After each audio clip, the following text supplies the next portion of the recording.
आप शैतान पर जयवंत हो नहीं सकते अगर आप इकलौते विश्वासी हो तो, जो संगति में किसी कलीसिया में दिलचस्पी नहीं रखता। मैं आपको यह बताना चाहता हूं, अगर आप एक अकेले भटकने वाले व्यक्ति हो, मैंने मसीह को स्वीकार कर लिया है, तो आप शायद पाप पर विजय पाओगे, पर आप शैतान पर जयवंत नहीं होगे और परमेश्वर के उद्देश्य को पूरा नहीं कर पाओगे इस पृथ्वी पर। मैं आपको बताना चाहता हूं क्यों। मेरे साथ निकालिए मत्ती 16 उसका 18 वचन। मत्ती 16 उसका 18 वचन।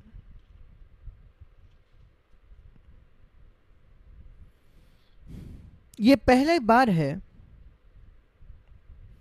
जब यीशु ने कलीसिया का जिक्र किया पूरे नए नियम में, और बिल्कुल पहले बार जब यीशु मसीह कलीसिया की बात करता है। कलीसिया का मतलब बिल्डिंग नहीं है, डिनोमिनेशन नहीं, मेरा मतलब है मसीह के देह का जो अंग है, जो मसीह के सिर के अंदर है। कलीसिया में होगा या आपके स्थानीय कलीसिया में, संसार में होगा या स्थानीय कलीसिया में। और पहले बार जब यीशु ने कलीसिया की बात की, उसने बात की कलीसिया का आमना सामना शैतान से। क्या यह अद्भुत नहीं है?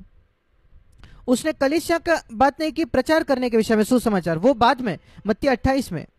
पहले बार जो उसने कहा वो ये था, कलीसिया जो मैं निर्माण करता हूं वो शैतान पर जयवंत होगी। और जब वो कहता है अधोलोक के फाटक, और ये आत्मिक अंधकार के जो सामर्थ्य उसके विषय में है, और कलीसिया अधोलोक के फाटकों पर हमला करेगी। कई लोग सोचते हैं मत्ती 16-18 के विषय में शैतान कलीसिया पर हमला कर रहा है और शैतान पकड़ कर बैठा है उस गढ़ के अंदर। प्रभु मेरी सहायता कर। एक गीत भी है कि गढ़ को बचाए रखो जब मैं आ रहा हूं, और हम उस गढ़ के अंदर हैं और सब लोग, शैतान हम पर हमला कर रहा है, हम डरे हुए हैं, प्रभु हमें छुड़ा। नहीं, ये चित्र नहीं है, वो एक झूठा चित्र है कलीसिया का। ध्यान से पढ़िए। कई हमारी समस्या है क्योंकि हम बाइबल को सावधानी से नहीं पढ़ते। एक कलीसिया गढ़ के अंदर बंद नहीं है कि प्रभु हमें बचा, ऐसे वो बुला नहीं रही है, और प्रभु कह रहा है कि बचा, संभाल के रहो क्योंकि शैतान हम पर हमला कर रहा है। नहीं, मैं इसको दोहराता हूं क्योंकि हमारी जरूरत है कि हम इसको समझे। कई लोगों ने यह समझा है शैतान मुझ पर हमला कर रहा है और मैं बचे रहने की कोशिश कर रहा हूं। नहीं, हमें उस पर हमला करना है। देखिए क्या लिखा है, अधोलोक के जो फाटक है, नरक के फाटक, क्या फाटक आकर आप पर आक्रमण कर सकते हैं? पुराने नियम में जो एक शहर होता था वो दुर्ग से एक बंद किया जाता था और वहां फाटक होते थे। फाटक के पास कोई सामर्थ्य नहीं है हमला करने का। शत्रु आकर उस फाटक पर हमला करके उसको तोड़कर उस शहर पर आक्रमण कर रहा है। चित्र करके देखिए आपके मन में, एक शहर है, मजबूत फाटक है, और एक बड़ी सेना आती है, उस फाटक पर आक्रमण करती है और वो फाटक नहीं बचते। अभी जब यहां लिखा है कि अधोलोक के फाटक पर प्रबल होंगे, कौन किस पर आक्रमण कर रहा है? कलीसिया अधोलोक पर फाटक हमला कर रही है, नरक पर हमला कर रही है। हमें शैतान का सामना करना है। शैतान आकर हमें परीक्षा में डालेगा, पर हम उसके खिलाफ खड़े होते हैं। हम शैतान के खिलाफ खड़े होते हैं अपने जीवन में, अपने घर के जीवन में, कलीसिया में, और शैतान हम पर प्रबल न हो पाएगा। अगर आप इसके बारे में सुनिश्चित नहीं है तो आगे जाने की कोशिश भी ना करें, अगर आप इसके विषय में विश्वास नहीं करते तो। इसलिए याद रखें, मैं शैतान पर जयवंत नहीं हो सकता अगर मैं एक अकेला व्यक्ति हूं तो। यीशु मसीह एक अकेला व्यक्ति था, पर वो मसीह की संपूर्ण देह थी, उसको भूले ना। मसीह की देह यीशु में थी, वो पूर्ण मसीह की देह थी, उसने शैतान पर जय पाया। पर आज मसीह की देह आप या मैं नहीं है, पर कलीसिया, भाई और बहन, मुझे उनके साथ संगति में होना है कलीसिया में, अगर मुझे जयवंत होना है तो। मेरे साथ निकाले मत्ती का सुसमाचार। दूसरे बार जब यीशु मसीह ने कलीसिया का जिक्र किया, पहले हमने मत्ती 16 में देखा, दूसरा है मत्ती 18 में, और फिर एक बार वो जोर देता है आमना सामना करने के बारे में शैतान से। वो कहता है अगर भाई तेरे विरुद्ध पाप करे, मतलब शैतान ने उसको अगर अपने वश में किया है, मत्ती 18 का 16, आपको उसको वापस लाना है मन फिराव के द्वारा। और अगर वो आपकी ना सुने तो मत्ती 18-17, कलीसिया को कह दे। ये दूसरे बार उसने कलीसिया का जिक्र किया है, एक भाई को अनुशासित करने के विषय में जो गलत कर रहा है और वो नहीं सुन रहा, फिर आप कलीसिया को बताइए। और फिर कलीसिया के संदर्भ में वो कहता है, एक कलीसिया होने के नाते मत्ती 18-19, जो आप इस पृथ्वी पर बांधोगे वो स्वर्ग में बांध दिया जाएगा। स्वर्ग का मतलब है, इफिसियों 6, मतलब जो अंधकार की शक्तियां स्वर्ग में, शैतान को तीसरे स्वर्ग से नीचे फेंक दिया गया और वो दूसरे स्वर्ग में गया, और वही वो आज भी है, और वही हम उसकी सामर्थ को बांधते हैं।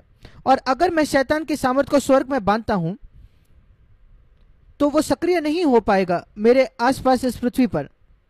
फिर एक बार ये कलीसिया के संदर्भ में है, और कलीसिया का वर्णन किया गया 20 वचन में, 2 या 3 जो मेरे नाम पर इकट्ठा होते हैं। ये सबसे स्पष्ट व्याख्या है कलीसिया की। 2 लाख 3 लाख नहीं। ऐसा मत सोचे कि मेगा चर्च वो जगह है जहां मसीह है। मसीह वहां है जहां 2 या 3, 2 भी चलेंगे, पति पत्नी भी काफी है, इकट्ठा किए गए हैं। ये नहीं कि वो अपने आप को इकट्ठा करते हैं। ध्यान से पढ़िए, इंग्लिश में ये नहीं लिखा कि 2-3 जो मेरे नाम से इकट्ठा हो जाते हैं। ऐसा लोग गलत सोचते हैं क्योंकि वो ध्यान से नहीं पढ़ते। 2-3 जो पवित्र आत्मा द्वारा इकट्ठे किए गए हैं, इकट्ठा किसी और के द्वारा किए गए हैं। 2 या 3 पति पत्नी परमेश्वर पवित्र आत्मा के द्वारा एकत्रित लाए गए पति पत्नी, जो एक अच्छे संगति में चल रहे एक दूसरे के साथ, बहुत बहुत जरूरी। एक दूसरे के साथ आना, उनके बीच में कुछ नहीं है, बहुत जरूरी। अगर आप विवाहित पुरुष या स्त्री हो, मैं आपको यीशु के नाम से कहना चाहता हूं, सुनिश्चित करें हर समय ऐसा कुछ भी नहीं है जो आपके और आपके जीवन साथी के बीच में आपने सही नहीं किया, नहीं तो आप शैतान पर सामर्थ नहीं पाएंगे। 2 को एक होना है। 2 या 3 पवित्र आत्मा के द्वारा इकट्ठा किए गए मेरे नाम में, यीशु उनके बीच में है, ये शरीर है। और फिर अगर ये 19 वचन, अगर एक हो, एक मन रखते हो, संगति करते हैं। एक मन होना मतलब एक ग्रीक शब्द है सिम्फोनी, जिससे हमको म्यूजिक का शब्द मिलता है, संगीत का शब्द सिम्फनी। अगर ये 2 या 3 लोग जो है, या 300 लोग या जितने भी हो, अगर वो एक साथ एक स्वर में है, एक सुर में है, कोई भी वहां गलत आवाज नहीं है, 300 की भी आवश्यकता नहीं, 2 या 3 काफी है, 2 भी काफी है, पर उनको एक सुर में होना है। जो एक मन होना वो संख्या से अधिक जरूरी है। मसीह जगत में दुर्भाग्यपूर्ण, कई लोग जोर देते हैं कितने लोग हैं आपके कलीसिया में। भाई मैं कहता हूं मुझे कोई फर्क नहीं पड़ता, मैं जानना चाहता हूं कि आपका कलीसिया एक है, कि आपके कलीसिया में झगड़ा है, कोई फर्क नहीं पड़ता। अगर आपके कलीसिया में सिर्फ 10 लोग हो तो भी आपका कलीसिया परमेश्वर के उद्देश्य को पूरा कर सकता है आपके शहर में, और शैतान पर जयवंत हो सकता है। अगर आप एक है तो, पर आप 30,000 हो सकते हैं, पर आप अगर एक नहीं हो तो शैतान आप पर जयवंत होगा। 2 अगर एक मन हो जाए, क्या आप 200 हो, आपको एक मन होना है। क्या आप 20,000 हो, आपको एक मन होना है। नहीं तो 2 या 3 काफी है, एक पति पत्नी काफी है। मैं आपको अपनी व्यक्तिगत गवाही देना चाहता हूं। सारे जो बच्चे जब वो बड़े होते हैं, कई समस्याओं का सामना करते हैं, शारीरिक समस्याएं, बीमारी, स्कूल में जाते हैं, दूसरे लोग उनको तकलीफ देते हैं, शिक्षक उनको तकलीफ देते हैं। हमारे बच्चों ने इन सारी चीजों का सामना किया। हमने क्या किया? हम जाकर शिक्षकों से झगड़ा नहीं करते, हम दूसरे बच्चों से झगड़ा नहीं करते, हम प्रार्थना करते हैं और हम इस वायदे का दावा करते हैं, मैं और मेरी पत्नी, प्रभु हम एक मन है। हमारे बच्चे उनको बढ़ना है कि वो आपके पीछे चले, बड़े होकर सारे बुराई से इस संसार के उनको सुरक्षित रखे और उनकी सहायता करे कि वो आपके लिए खड़े हो, और वे कुछ भी मांग सकते हैं वो उनके लिए किया जाएगा। क्या आप पति पत्नी ये करते हो? क्यों आप ये नहीं कर पा रहे अपने बच्चों के लिए?